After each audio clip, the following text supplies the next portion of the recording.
আল্লাহ সুবহানাহু ওয়া তাআলা সূরা জুমার ভিতরে বলেন, ফাইদা কুদিয়াতিস সালাতু ফান্তাশিরু ফিল আরদি ওয়াবতাগু মিন ফাদলিল্লাহ ওয়াযকুরুল্লাহা কাসীরান লাআল্লাকুম তুফলিহুন। ফাইদা কুদিয়াতিস সালাত, যখন তোমরা নামাজ শেষ করবে, কি শেষ করবে? নামাজ শেষ করবে, নামাজ আদায় করে ফেলবে। ফান্তাশিরু ফিল আরদ, জমিনে রিজিকের জন্য বের হয়ে যাও, করো। ওয়াবতাগু মিন ফাদলিল্লাহ, আল্লাহর অনুগ্রহ তালাশ করো।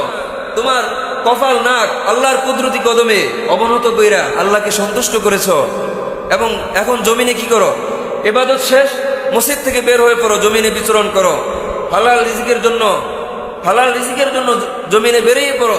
ওয়াযকুরুল্লাহা কাসীরা, এবং আল্লাহর জিকির বেশি বেশি করো। আল্লাহর জিকির কি করো? বেশি বেশি করো। এটা লফজান জিকিরও হতে পারে, কলবি জিকিরও হতে পারে। লফজান জিকির যেমন আল্লাহ সুবহানাল্লাহ, আলহামদুলিল্লাহ, আল্লাহু আকবার, লা ইলাহা ইল্লাল্লাহ, আল্লাহ আল্লাহ, এবং বিভিন্ন আদিয়া মাসনুনাগুলোর জিকির করা যেতে পারে। আর মানান জিকির হলো আল্লাহকে স্মরণ করা, অন্তরে আল্লাহকে কি করা? স্মরণ করা।